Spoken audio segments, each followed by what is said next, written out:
जो अब तक ना खौला वो खून नहीं पानी है, जो देश के काम ना आए वो बेकार जवानी है। ये चंद लाइनें चंद्रशेखर आज़ाद जी की है, जिन्होंने अंग्रेजों के खिलाफ युवाओं को जागरूक करने के लिए किया था।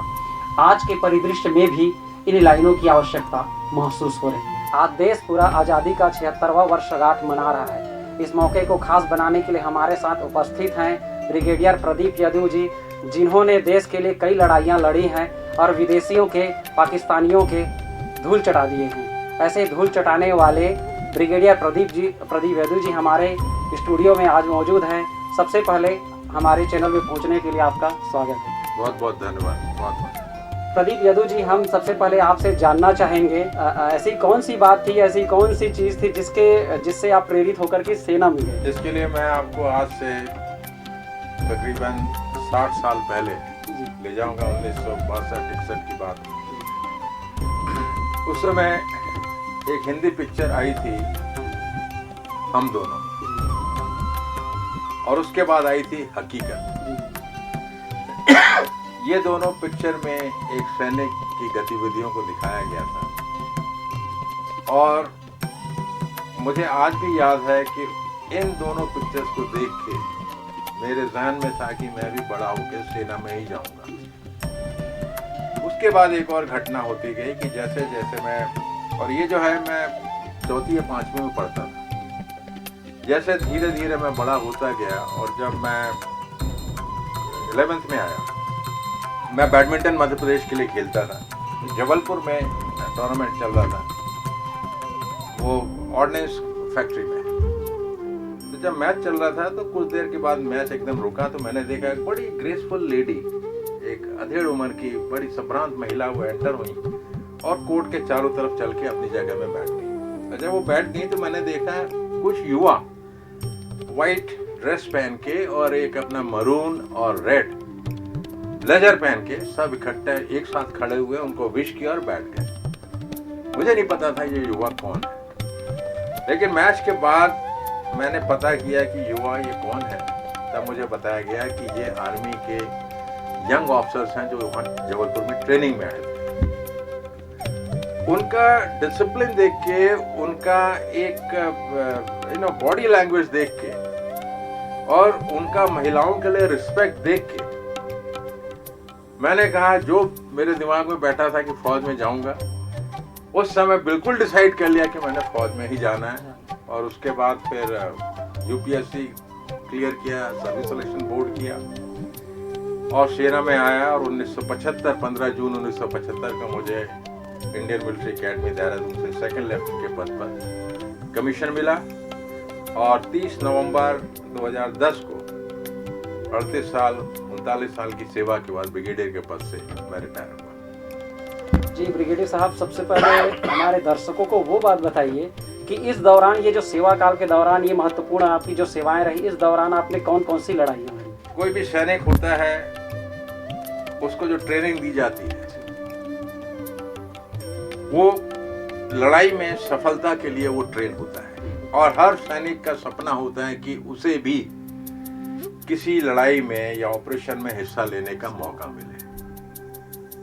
और मुझे ये मौका 5 बार मिला।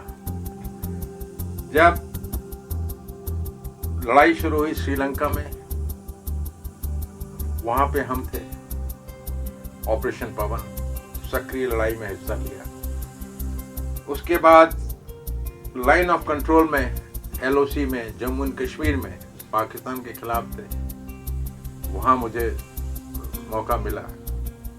उसके बाद सियाचिन ग्लेशियर में मुझे मौका मिला, मैं वहां भी था, वहां भी सक्रिय हिस्सा लिया। उसके बाद उल्फा के खिलाफ अपर असम और अरुणाचल और नॉर्थ ईस्ट स्टेट में जो उल्फा मिलिटेंट्स थे, उनके खिलाफ हिस्सा लेने का सक्रिय मौका मिला। और अंत में जो कारगिल की लड़ाई 1999 में हुई थी, उस समय मैं कमांडिंग ऑफिसर था, अपनी यूनिट कमांड कर रहा था, उसमें भी मुझे सक्रिय हिस्सा लेने का मौका मिला। ये मेरा सौभाग्य था कि मुझे ये 5 मौके अपनी सेवा के दौरान मिले। ब्रिगेडियर साहब, ऐसा भी कोई पल हुआ होगा अपनी सर्विस के दौरान या इन लड़ाइयों के दौरान जंग के दौरान कि हमारे करीबी जो रहे होंगे, साथ में रहे एक साथ, तो अपने किसी करीबी को खोते देखकर या जंग में किसी को घायल होते देखकर, कई बार ऐसी स्थितियां, उन भयावह परिस्थितियों को देखकर कभी मन घबराया हो? देखिए, जो सेना में हमारी जो ट्रेनिंग होती है, चाहे वो एक सैनिक की हो, एक जवान की हो या एक ऑफिसर की हो, उसको मानसिक रूप से इतना स्ट्रांग बनाया जाता है कि वो विषम परिस्थितियों में अपने उद्देश्य की प्राप्ति कर सके। और जब सैनिक लड़ाई में हिस्सा लेता है, तब उसके अंदर का एक जुनून जो होता है, वो शायद मैं शब्दों में बयान ना कर पाऊं, लेकिन शायद इन वाक्यों से कुछ आप शायद समझ पाए कि सैनिक इसीलिए शहीद नहीं होता है क्योंकि उसको दुश्मन से नफरत होती है। वो इसीलिए शहीद होता है क्योंकि उसको अपने 140 करोड़ देशवासियों से मोहब्बत होती है। उसके लिए हर हिंदुस्तानी, चाहे हिंदू हो, मुस्लिम हो, सिख हो, ईसाई हो, अमीर हो, गरीब हो, किसी भी जात का हो, किसी भी धर्म का हो, उसके लिए भारतीय है। इस जज्बे के साथ वो लड़ाई लड़ता है। और जैसा आपने कहा कि हाँ, ऐसे कई हादसे हमारे सामने हुए हैं, हमारे साथ हुए हैं, चाहे वो श्रीलंका में हो, चाहे सियाचिन में हो, चाहे कारगिल की लड़ाई में हो या उल्फा में हो। एंड मैंने अपने यूनिट के जवानों के पार्थिव शरीर मेरे सामने अपने कंधे में उठाया है। वो शायद मुझसे ज्यादा भाग्यशाली था कि वो देश के लिए शहीद हुआ और तिरंगे में लिपट के आया। और जो गोली और स्प्लिंटर उसको लगा, तो हो सकता है मुझे भी लग जाता, क्योंकि जैसे आप और मैं बैठे हैं वैसे ही हम थे। तो खोने का दुख तो होता है, क्योंकि जब एक सैनिक लड़ाई करता है, ना उसके माँ बाप उसके साथ होते हैं, ना भाई बहन, ना पत्नी, ना बच्चे, ना मित्र। जो उसकी यूनिट होती है, उसके ऑफिसर, उसके जेसी, उसके बहादुर जवान, ये उसका परिवार होते हैं। और ये पूरा परिवार अपने यूनिट के उद्देश्य के लिए वो शहीद हो जाते हैं। दुख तो होता है, लेकिन उस दुख के पीछे अंदर से एक जज्बा, एक जुनून वो और भी बढ़ जाता है कि अगर मेरा साथी शहीद हुआ है, तब तो मैं जिस उद्देश्य के कारण वो शहीद हुआ है, अब हर स्थिति में हम उस उद्देश्य को प्राप्त करेंगे। ये मैं कह सकता हूँ। ब्रिगेडियर साहब, इन आपकी जो तमाम जो हमने जानकारियाँ ली, चर्चा की, ये बहुत महत्वपूर्ण है और सेना के प्रति एक देश का सम्मान भी बढ़ता है। हालांकि ये सिर्फ इसी इंटरव्यू से, इसी चर्चा से नहीं बढ़ेगा, देश का सम्मान पहले से बना हुआ है। मैं देश में जो वर्तमान परिस्थितियाँ जो बनी हुई है उस पर भी थोड़ा चर्चा करना चाहूँगा आपसे कि मणिपुर जल रहा है। पिछले लंबे समय से मणिपुर जल रहा है। मणिपुर को लेकर किसी भी तरह की राहत मिलती नहीं दिख रही है और न ही ऐसी कोई रणनीति सामने दिख रही है जिससे ये समझ में आए कि सप्ताह में या 15 दिन में या महीने भर बाद कोई ठोस रणनीति सामने नहीं आ रही, जिससे कि ये समझ में आए कि मणिपुर का जो समस्या है उसका सुलह निकलता दिखे। इस पर मैं आपका एक राय जानना चाहूँगा। मणिपुर भारत का अखंड हिस्सा है, छोटा प्रदेश है, 38 से 40 लाख वहाँ की आबादी है और मणिपुर से सिर्फ 2 सांसद आते हैं, आबादी कम है। उससे ज्यादा जो इम्पोर्टेंट फैक्टर है वो ये है कि वो हमारा सीमावर्ती प्रदेश है, जिसके पूर्व में म्यांमार है, ऊपर चाइना है। मणिपुर को क्या आज जो देश में सत्ता में बैठे, क्या उन्होंने ये सोचा है कि मणिपुर हमारा हिस्सा नहीं है? जैसे हमारा एक शरीर है, इसमें हमारा दिमाग है, दिल है, हाथ है, पैर है, दुनिया भर के तंत्र हैं, उसी तरीके से भारतवर्ष के हर जो स्टेट है या यूनियन टेरिटरी है वो उस भारतवर्षीय भारत रूपी शरीर के हिस्सा हैं। क्या आप एक हिस्से को जो छोटा है उसको तहस नहस होने दोगे? मैं आपसे पूछता हूं कि आप अपना एक उंगली काट के दे दो, कोई फर्क नहीं पड़ेगा। अगर आपका एक अंगूठा काट के आपसे मांग लिया जाए, आपका पूरा शरीर एक प्रकार से इनकेपेबल हो जाता है। तो जो सरकार की नीति आज है, मैं बिल्कुल स्पष्ट रूप से बोल रहा हूं, इनको किसी तरीके से ये चाहते हैं कि मणिपुर किन कारणों से ऐसा हो रहा है उसके विषय में मैं चर्चा नहीं करूंगा, लेकिन जो मणिपुर में इस तरीके की आग जल रही है वो आग बुझाई जा सकती थी, लेकिन क्यों नहीं बुझाई जा रही है? अगर वहां के मुख्यमंत्री ठीक नहीं है, आप चेंज करिए। अगर वहां का प्रशासन ठीक नहीं है, आप चेंज करिए। अगर किसी प्रदेश से 4 से 5 हजार हथियार पुलिस के कोत से लूटे जाएं, 6 लाख गोलियां लोगों के बीच में हैं। आज मणिपुर एक नहीं है, वहां पे कुकी और मैतेई के बीच में जैसे है कि सिविल वॉर चल रहा है, जैसे वो एक दूसरे के दुश्मन है। क्या भारत सरकार की या उस प्रदेश के सरकार की जिम्मेदारी नहीं है कि वो जो खाई है उसको बांटें, कम करें? आप क्यों नहीं उसको इस तरीके से टैकल करते कि ये आग लगने के पहले ही आप उसको बुझा देते? अब मणिपुर के अलावा अन्य जगहों में क्या आपने नहीं देखा? क्या हरियाणा में नहीं देखा, नू में? क्या ये सही नीति है? देखिए, जब दो सेनाएं आपस में लड़ती हैं ना, मैं उदाहरण दे रहा हूं आपको, तो एक सेना चाहती है दूसरी सेना को किसी तरीके से कमजोर करे।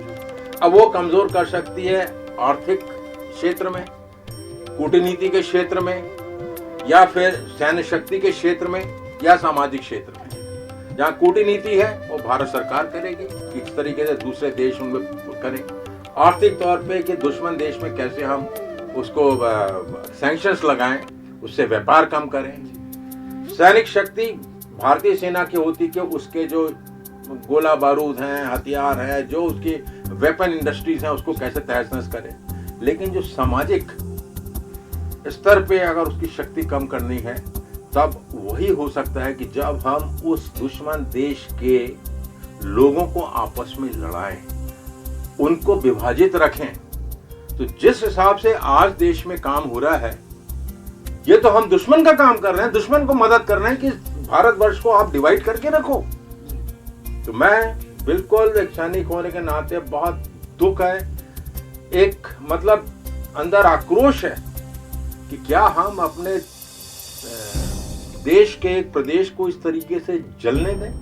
आज आग मणिपुर में है, कल नागालैंड में पहुंचेगी, परसों मिजोरम में पहुंचेगी, फिर असम में पहुंचेगी, बंगाल में पहुंचेगी। हम क्या आग सुलग के उसको हवा देने का काम कर रहे हैं? क्या हमारा काम आग को बुझाना है या आग में घी डालना है? ये मैं कह सकता हूँ। बिल्कुल, देश जिस तरह से जल रहा है, खास करके मणिपुर, नू की घटनाएं अभी किसी से छिपी नहीं है। इस तरह से देश जलता रहे और आम नागरिकों को अब बेसहाय महसूस करने लग रहे हैं और उनको ये लगने लगा है यही हमारे किस्मत में है। ये कहीं ना कहीं अपने ही देश के नागरिकों के बीच, अपने ही देश के लोगों के बीच अपनी स्थितियां कमज़ोर कर दी जा रही है और सरकार पर से लोगों का विश्वास कमज़ोर होते जा रहा है। मैं ब्रिगेडियर साहब आपसे जानना चाहूँगा कि पाकिस्तान की जो स्थिति है, पाकिस्तान जो बीच बीच में घुसपैठ करने की कोशिश करता है, आतंकवाद को बढ़ाते रहता है, और इधर एक हमारा पड़ोसी देश है चाइना। ये दो देशों से हमको लगातार वार की स्थितियां झेलनी पड़ती है, लगातार विवादों की स्थितियां बनती रहती है। क्या हम इतने कमज़ोर हैं कि हमको चाइना और पाकिस्तान, इन दो देशों से खास करके बार बार स्थितियों को झेलना पड़ता है? जहां तक पाकिस्तान का सवाल है, 1948 का युद्ध हो या 1965 का युद्ध हो या 1971 का युद्ध हो या 1999 का कारगिल का एक क्षेत्रीय युद्ध हो, पाकिस्तान को हमेशा हार का सामना किया है और जबरदस्त हार का सामना किया है। 1971 की लड़ाई देख लीजिए आप, ईस्ट पाकिस्तान और वेस्ट पाकिस्तान था। 13 दिनों के अंदर तत्कालीन इंदिरा गांधी की सरकार और आर्मी चीफ साहब मानेकशॉ, जनरल फील्ड मार्शल साहब मानेकशॉ 13 दिन में एक नया राष्ट्र बना दिया। ईस्ट पाकिस्तान को बांग्लादेश बना दिया। शायद द्वितीय विश्व युद्ध के बाद सबसे बड़ी सर्जिकल स्ट्राइक वो थी। लेकिन हम अगर चाहें इस पाकिस्तान का जो मसला है हमेशा के लिए शांत कर सकते हैं, लेकिन इसमें इंटरनेशनल स्टेक होल्डर्स इतने ज्यादा हैं कि हम चाह के भी शायद वो नहीं कर पाते। जहां तक पाकिस्तान का सवाल है, पाकिस्तान की जो बेसिक पॉलिसी है, फॉरेन पॉलिसी, वो एंटी इंडिया है। जब तक वो एंटी इंडिया, भारत विरोधी उसकी पॉलिसी नहीं होगी, पाकिस्तान को कौन पूछेगा, कौन उसको आर्थिक या सैनिक की मदद देगा। जहां तक चाइना का सवाल है, 1962 में हम स्वतंत्र हुए थे, 15 साल। एक बच्चा 1947 में पैदा हुआ, 15 साल में युवा अवस्था भी तक नहीं पहुंची तो चाइना ने हमारे साथ धोखा करके हिंदी चाइनी भाई भाई बोल के हमारे ऊपर युद्ध किया। और जब वो 15 साल का युवा देश हमारा फिर भी लड़ाई करके, ठीक है हमारी हार हुई, लेकिन कई जगह हमारी विजय भी हुई थी उस लड़ाई में। आज चाइना बिना भारत से लड़ाई किए हुए 1962 में हम लड़े थे और हमसे कुछ जमीन उनको मिली थी, चाइना हमसे लिए थे। आज 2500 वर्ग किलोमीटर की जमीन चाइना ने भारत से बिना लड़ाई के ले ली है, वहां अपने गांव बसा लिए हैं। तब सरकार क्यों चुप है? आज चाइना से हमारा इतना बड़ा व्यापार हो गया है, क्या हम में हिम्मत नहीं है कि हम चाइना के साथ व्यापार बंद कर सके? वो नहीं कर सकते क्योंकि वहां से जो सस्ती चीजें हैं वो देश में आ रही हैं। और हमारे देश की जो आर्थिक स्थिति है इतनी भयंकर है। अब रुपए कहां पहुंच गया डॉलर के मुकाबले, और जीडीपी कहां पहुंच गया, इन्फ्लेशन कितना है, तो आर्थिक तौर पे भी चाइना हमें दबा रहा है और हम आराम से चुपचाप बैठे हुए उनको झूला झूला रहे। अगर आप भारतीय सेना में हिम्मत है, लेकिन जो भारतीय सेना की ताकत है उसको सरकार ने भारतीय सेना को आगे रख के उनके कंधे से बंदूक चला के जो सत्ता की बिसात में शतरंज खेल रहे हैं, ये गलत है। इससे भारतीय सेना, जिसको 87% हिंदुस्तानी के को सबसे ज्यादा विश्वास भारतीय सेना पे है, आपने उस धार को आप कमजोर कर रहे हैं। चाइना से करिए आर पार की लड़ाई, क्यों नहीं कर रहे? आपने कभी चाइना के खिलाफ एक शब्द नहीं बोला, क्यों नहीं बोला? आपने मणिपुर के खिलाफ एक शब्द नहीं बोला, क्यों नहीं बोला? क्या चाइना हिंदुस्तान के विरोध में काम नहीं कर रहा है? हम चुप हैं। मणिपुर जल रहा है, हम चुप हैं। और मणिपुर को चाइना और म्यांमार दोनों सपोर्ट कर रहे हैं। वहां पे जो पॉपी की इतनी खेती बढ़ गई है, करोड़ों रुपए का व्यापार हो रहा है अफीम का, ओपियम का, सरकार चुप है, क्यों? ये मैं इस विषय में कहना चाहता हूँ। जी बिल्कुल, सेना की धार को कहीं न कहीं सरकारें या पॉलिटिकल लीडर्स कमजोर करते हैं, जिसका नतीजा होता है कि हमें चाइना और पाकिस्तान जैसे देशों से चुप रहना पड़ता है, उनके खिलाफ हम कुछ कर नहीं पाते। ब्रिगेडियर साहब, मैं एक चर्चा और भी करना चाहूँगा कि जम्मू कश्मीर जो छोटे छोटे मुठभेड़ से जूझते रहता है, आतंकवाद की समस्याओं से जूझते रहता है, और वही हम छत्तीसगढ़ की बात करें तो नक्सलवाद की समस्या से जूझते रहते हैं। जब कोई व्यक्ति जम्मू कश्मीर की बात करता है तो लगता है कि सिर्फ वहाँ आतंकवाद है, वैसे ही जैसे छत्तीसगढ़ की जब चर्चा होती है तो लगता है कि यहाँ पे सिर्फ नक्सलवाद है। जब हकीकत तब लोगों को समझ में आता है जब कोई व्यक्ति जम्मू कश्मीर जाके देखता है या कोई व्यक्ति छत्तीसगढ़ आके घूम के देखता है, तब उसको समझ में आता है कि नक्सलवाद किसी एक जगह पर है या आतंकवाद किसी एक जगह पर है। तो क्या इस जो लोगों का जो सोच है इसको खत्म करने के लिए ये नक्सलवाद और आतंकवाद की समस्या को इन क्षेत्रों से खत्म नहीं किया जा सकता, या इतना कठिन है कि इसके लिए इतना टाइम लग रहा है? पहले मैं जम्मू एंड कश्मीर की बात करूंगा, लाइन ऑफ कंट्रोल। पाकिस्तान हमारे सामने है, eyeball to eyeball, मतलब हम एक दूसरे के बंकर देख सकते हैं, फायर कर सकते हैं। और जहां भी पाकिस्तान के बंकर या उनकी कोई चौकी हमसे स्ट्रांग होती है, तो जो TBOs होते हैं, ट्रांस बॉर्डर ऑपरेशन, मतलब हम अपनी सीमा क्रॉस करके रातों रात एक्शन करें, उसको बर्बाद करें और वापस आ जाएं। इस तरीके के ऑपरेशन भारतीय सेना हमेशा करती है और हमेशा उन्होंने इस तरीके के ऑपरेशन किए और सफलता पाई है। लेकिन उनका प्रचार प्रसार नहीं किया। जिस प्रकार से उरी हमले के बाद सर्जिकल स्ट्राइक के नाम पे ऐसा प्रचार प्रसार किया गया जैसे हमने पाकिस्तान की कमर तोड़ दी।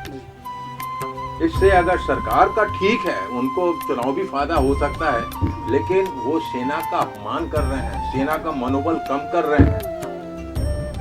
ये सरकार नहीं समझती। दूसरा, नक्सलवाद उन इलाकों में है जो इलाके स्वतंत्रता के बाद उसने अच्छे तरीके से डेवलप नहीं किए गए, चाहे वो नॉर्थ ईस्ट हो, झारखंड हो या छत्तीसगढ़ हो, उसके भी कारण बिल्कुल सेम है। उन इलाकों का प्रोग्रेस या उनकी उन्नति ज्यादा होती है जहां से सरकार को चुनावी फायदा होता है।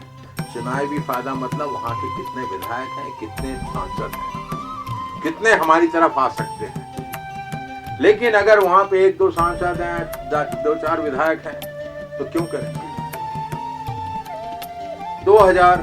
1 नवंबर 2000 को छत्तीसगढ़ बना, अभी 23 साल होने वाले हैं। उसके पहले मध्य प्रदेश में था।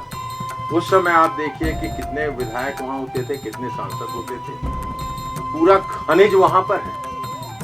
जब देश को आर्थिक स्थिति बेहतर करने की जरूरत पड़ी तब आप उस इलाके में जा रहे हैं। पहले आपको बताऊं कि जो खनिज बस्तर में खनिज होता था, उसकी रॉयल्टी 27 रुपए पर मीट्रिक टन थी, वो बाद में बढ़ा के 270 रुपए पर मीट्रिक टन की गई है। वो क्यों की गई है? वहाँ के जल जंगल जमीन वो आदिवासियों का है, लेकिन बाहर के लोग जाके वहाँ पे अपना व्यापार बढ़ा रहे हैं। नक्सलवाद वहीं पे हुआ है जहाँ पे उन्नति नहीं हुई, और जब उन्नति नहीं हुई तो आदमी देखता है कि अब फला जगह हो गया, हमारे पास ना शिक्षा है, ना स्कूल है, ना खाना है। ऑब्वियसली उनके अंदर आक्रोश होता है, और वो जो आक्रोश है उसको कुछ लोकल उसको एक्सप्लॉइट करते हैं कि हाँ सरकार तुम्हारा ध्यान नहीं रख रही है। जहां तक बस्तर के नक्सलवाद का सवाल है, वहां पे 2003 से लेकर 2018 तक 1078 सैनिक शहीद हुए हैं।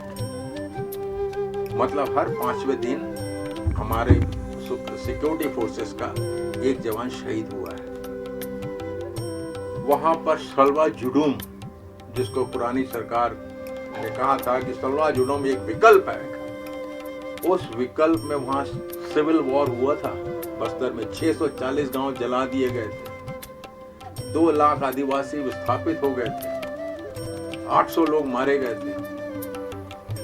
आपको नक्सलवाद खत्म करना है तो वहां के लोगों की जो मूल जरूरतें हैं आप उनको पूरा करिए। जब तक वो पूरा नहीं होगा वो हमारे मेन स्ट्रीम से, समाज से वो अलग रहेंगे। और ऐसी बात नहीं है कि नक्सलवाद खत्म नहीं हो सकता, और इस तरीके का प्रॉब्लम ये भी नहीं है कि सिर्फ भारतवर्ष में है, यह दुनिया के कई देशों में है। एडवांस्ड कंट्रीज में देख लीजिए, जैसे यूके में पहले INA थी, आयरलैंड में, अब US में देख लीजिए, हर जगह ये प्रॉब्लम्स हैं, लेकिन वहां की सरकार उसको रिजॉल्व करती है, क्योंकि वो भी आपके देश के लोग हैं। वो ठीक है आपसे खुश नहीं है, तो आपकी जिम्मेदारी उनको खुश करना। उनको आप खुश करके बंदूक की गोली से नहीं कर सकते। उनको आप शिक्षा दीजिए, स्कूल दीजिए, रोड दीजिए, उसको मदद करिए, उसकी आर्थिक स्थिति को ऊपर करिए, तब वो आपके साथ होगा। तो ये बात नहीं है कि नक्सलवाद खत्म नहीं हो सकता है, आपकी नीतियों को बदलना पड़ेगा। अभी जो पिछले 3-4 साल में हो रहा है नक्सलवाद, आप देखना बहुत कम हुआ है। इतनी मुठभेड़ हुई है, कम हुई है, जितने हमारे सैनिक शहीद हुए कम हुए, लेकिन पहले तो आप देखिए कभी 76, कभी 72, कभी 26, कभी 28। ये है नक्सलवाद। और इतनी बुरी स्थिति नहीं है छत्तीसगढ़ में जैसा आपने कहा कि लोग बाहर से आके क्या सोचेंगे। मैं आपके चैनल के माध्यम से बताना चाहूंगा कि पूरे देश के जो भी छत्तीसगढ़ आना चाहते हैं, आइए, आपको बहुत सुखद अनुभव होगा। चाहे आप बस्तर जाएं, चाहे सरगुजा जाएं, आप इस मतलब धारणा में मत रहिए कि यहाँ नक्सलवाद है, ऐसा नहीं है। आप आइए, छत्तीसगढ़ की जो ब्यूटी है जब तक आप नहीं देखेंगे और आपको कोई अशांति नहीं मिलेगी। वैसे ही जम्मू एंड कश्मीर में ठीक है कुछ मिलिटेंट्स हैं, लेकिन वहां भी ऐसा नहीं है कि आप जा ही नहीं सकते। ये मैं कहना चाहता हूँ। एक बहुत अच्छा संदेश आपने देना चाहा दिए आपने हमारे चैनल के माध्यम से कि जब तक आप आएंगे नहीं, देखेंगे नहीं अपने आंखों से, तो आपको सुंदरता समझ में नहीं आएगा। इसलिए चाहे बात जम्मू कश्मीर की हो, चाहे छत्तीसगढ़ की हो, आपको खुद वहाँ जाना चाहिए, वहाँ की सुंदरता को देखना चाहिए, परखना चाहिए। एक से बढ़कर एक यहाँ सुंदरता आपको देखने को मिलेंगे। वही हमने चर्चा किया मणिपुर की, नूह की, इन तमाम मुद्दों पे हमने चर्चा किया और जाना कि देश के क्या हालात हैं, इन हालातों के जिम्मेदार कौन है और इन समस्याओं से किस तरह से राहत पाया जा सकता है। इन तमाम चर्चा के लिए हमारे साथ जो आज मौजूद थे ब्रिगेडियर प्रदीप यादव जी, जिन्होंने देश की खातिर कई लड़ाइयाँ लड़ी हैं और पाकिस्तान जैसे विरोधी देश को धूल चटाए हैं। ऐसे प्रदीप यादव जी आज हमारे चैनल में पहुंचे। सबसे पहले उनको हम धन्यवाद करेंगे कि उन्होंने आज अपना समय दिया और हम इसी तरह की और भी खबरें लेकर आते रहेंगे। तब तक हमारे चैनल में आप बने रहें लाइव खबर 24/7 के साथ। जय हिंद।